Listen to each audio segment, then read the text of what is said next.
व्हिडिओमध्ये मी तुम्हाला सांगणार आहे की आधार सीडिंग आणि आधार लिंकिंग मध्ये काय फरक आहे. कारण आधार सीडिंग आणि आधार बँकेला लिंक करणे ह्या दोन गोष्टी वेगळ्या आहेत. तर नमस्कार मंडळी, स्वागत आहे आपल्या सर्वांचं आपल्या चॅनल टेक्निकल मास्टरमध्ये. ज्यावेळेस तुम्ही UIDAIच्या वेबसाईटवर जाता आणि जर तुमचं बँक सीडिंग स्टेटस तिथे इनॅक्टिव्ह दाखवतंय, त्यानंतर जेव्हा तुम्ही बँकेत जाता ते ऍक्टिव्ह करण्यासाठी बँकवाले सांगतात की आधार ऑलरेडी लिंक आहे. तर प्रश्न असा पडतो की आधार लिंक आहे, मग बँक सीडिंग स्टेटस इनॅक्टिव्ह का दाखवतं?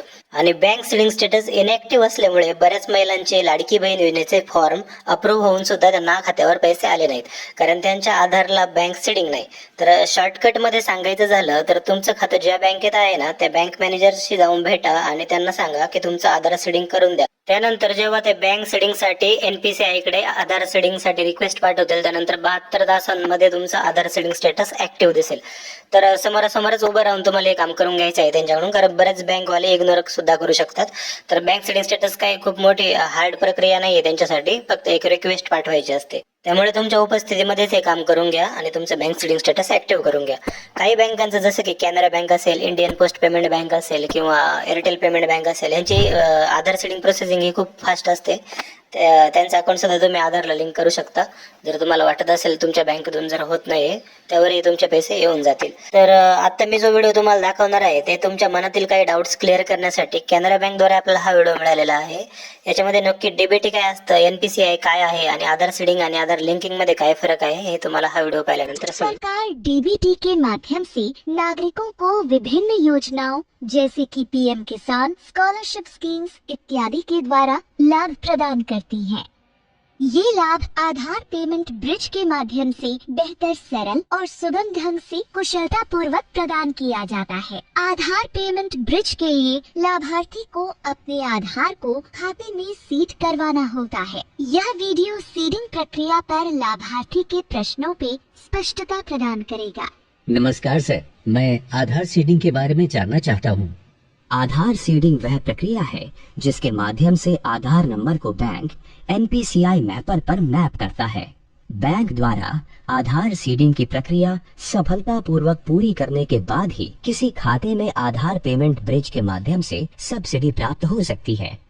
आधार लिंकिंग और आधार सीडिंग में क्या अंतर है? आधार लिंकिंग वह प्रक्रिया है जिसमें बैंक आधार नंबर को अपने कोर बैंकिंग में बचत खाते के साथ प्रूफ ऑफ एड्रेस और पहचान के तौर पर लिंक करते हैं, जबकि आधार सीडिंग में बैंक आधार नंबर को कोर बैंकिंग सिस्टम के साथ NPCI मैपर में भी मैप करते हैं। क्या मैं अपने विभिन्न खातों को NPCI मैपर में सीड करवा सकता हूँ? नहीं, आप सिर्फ एक समय में एक ही बचत खाते को आधार से सीड करवा सकते हैं। आधार सीडिंग की रिक्वेस्ट किस किस माध्यम से कर सकते हैं? आप आधार सीडिंग रिक्वेस्ट अपने बैंक में व्यक्तिगत रूप से जाकर तथा कंसेंट फॉर्म भरकर या जो भी बैंक ऑनलाइन बैंकिंग के माध्यम से ये सुविधा प्रदान कर रहे हैं उनके ऑनलाइन बैंकिंग पेज पर जाकर रिक्वेस्ट जमा कर सकते हैं। क्या आप मुझे रिक्वेस्ट जमा करने की पूरी प्रक्रिया बताएंगे?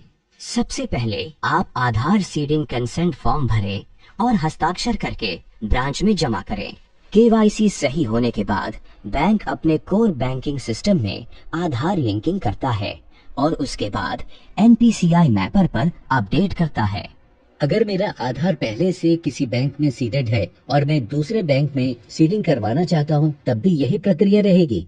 हाँ, प्रक्रिया यही रहेगी। सिर्फ आपको अपने पुराने बैंक का नाम कंसेंट फॉर्म में भरना होगा जहाँ पर आपका आधार पहले से सीडेड है। बिना पुराने बैंक का नाम बताए हुए नए बैंक में सीडिंग संभव नहीं है।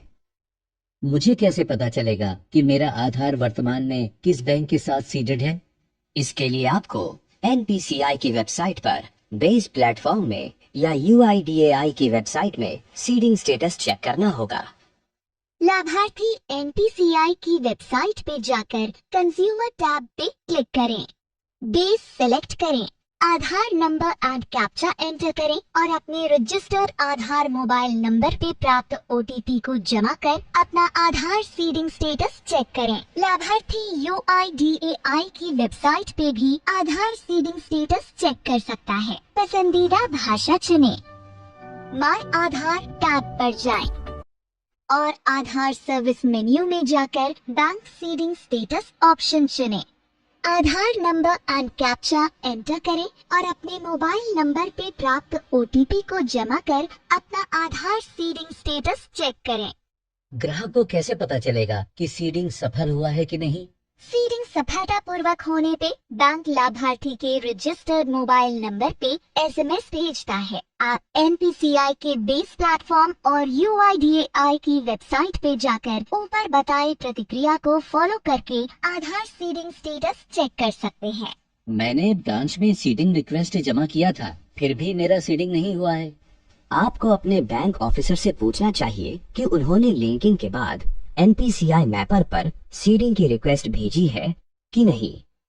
अगर किसी कारण से रिक्वेस्ट रिजेक्ट होती है तो बैंक को रिस्पांस में रिजेक्शन का कारण बता दिया जाता है, जिसके अनुसार बैंक को सुधारात्मक कार्रवाई करनी होती है और आपको बैंक अफसर से ये पता करना है कि बैंक ने सुधारात्मक कार्रवाई की है या नहीं। पूरी जानकारी के लिए धन्यवाद सर। अब मैं आपके बैंक के साथ अपना सीडिंग प्रक्रिया करवा रहा हूँ और सीडिंग के सफलतापूर्वक होने की प्रतीक्षा कर रहा हूँ। तर नक्कीच हा व्हिडिओ पाहून तुम्हाला समजलं असेल की बँक सीडिंग स्टेटस ऍक्टिव्ह कसं करून घ्यायचं। व्हिडिओ आवडला असेल तर लाईक करा आणि चॅनलला सबस्क्राईब करा अशाच नवनवीन माहितीसाठी। धन्यवाद।